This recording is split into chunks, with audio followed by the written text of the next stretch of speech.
جب پاکستان کی افواج نے ان کے خلاف کارروائی کی ہے تو وہاں پر جو کہ اقلیت میں لوگ ہیں ان کے اندر ایک خوشی کی لہر آ چکی ہے اس وقت، جیسا چیچن ہے، ازبک ہیں، دیگر ہیں، تو وہ ان میں ایک ہوپ آئی ہے کہ یہ جو ظالم ہے، جو کہ آپ دیکھ لیں کہ یہ قابض رجیم اتنی ان پاپولر ہے وہاں پر کہ 50% خواتین ہی ان سے ناخوش ہیں، 51%. اب وہ خواتین کی آدھی پاپولیشن سے ویسے ناخوش ہے، پھر مائنورٹیز الگ ہو جائیں تو ان کی تو گراؤنڈ کے اندر یا عوام کے اندر کوئی پذیرائی نہیں ہے.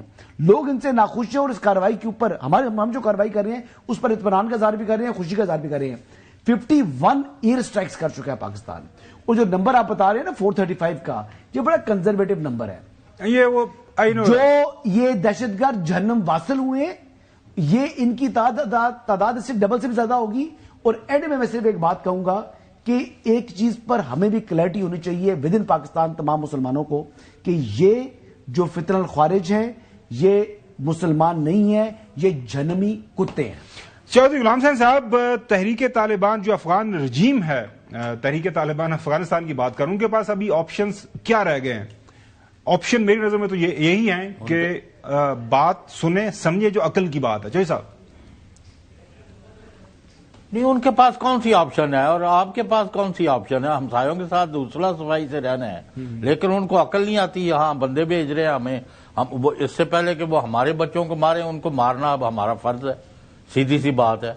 لیکن ابھی بھی افغان حکومت یا رجیم یا بری یا جو بھی آپ کہیں، سیدھی سی بات ہے، انہیں پاکستان کے مطالبات کو سنجیدگی سے لینا چاہیے، اور پاکستان کے اندر جو تخریب کاری ہو رہی ہے، دہشت گرد آ رہے ہیں، ان کو پکڑ کے پاکستان کے حوالے کریں یا وہیں پھانسی پر لٹکائیں. نہیں تو پھر سارے افغانستان میں تباہی کا دورہ ہوگا، اس کی ذمہ دار یہ طالبان حکومت ہوگی. ناظرین، وقت ختم ہو گیا. جانے سے پہلے میں ایک بات ضرور کرنا چاہوں گا کہ پاکستان کی عوام کو ایک چیز سمجھنے کی ضرورت ہے کہ ارد گرد خطے کے اندر جو حالات بن رہے ہیں، ہمیں اندرونی یکجہتی کی بڑی اشد ضرورت ہے. ہمارے جو سیاسی اختلافات ہیں، تقسیم ہے، وہ رہے گی، وہ ہونی بھی چاہیے، لیکن یہ ہے کہ جب نیشنل سیکورٹی کا معاملہ آتا ہے تو وہاں پہ ہمیں جو ہے یک جان ہو کے ہم نے یہ لڑائی لڑنی ہے. کچھ لوگ یہ بات کر رہے ہیں کہ جی ایران کے اندر خدا نخواستہ اگر اسرائیل کامیاب ہو جاتا ہے تو بارڈر ہے تو کیا بنے گا. ناظرین، پاکستان اور ساری دنیا کے لیے یہ میسج ہے، ہم ایک ہارڈن سٹیٹ ہیں، ہم ایک نیوکلیر سٹیٹ ہیں، ہمیں کسی سے کوئی ڈرنے کی ضرورت نہیں ہے. ہم دنیا کے ساتھ پیسفل رہنا چاہتے ہیں، لیکن اگر کسی کو کوئی شک ہے، انڈیا کا شک ہم نے نکال دیا ہے، اگر کسی اور کو بھی شک ہوا تو بڑے اچھے انداز سے ہم نکال دیں گے. آپ کی فائنلی لاسٹ بات یہ تھی کہ جو ڈور سٹیپ پر اسرائیل آ جائے گا تو وہ انڈیا کا اور ان کا جو تعلق ہے وہ کسی سے ڈھکا چھپا نہیں ہے، تو وہ ڈور سٹیپ پر ہمارے پر موجود ہے، اور ہمارے کے حق کے اندر بھی وہ ڈور سٹیپ ناظرین آج کے لیے اتنا ہی، وہ ساری دنیا نے دیکھ لیا. آج کے لیے اتنا ہی، انشاءاللہ دوبارہ ملاقات ہوگی. اجازت دیجیے گا، اللہ حافظ.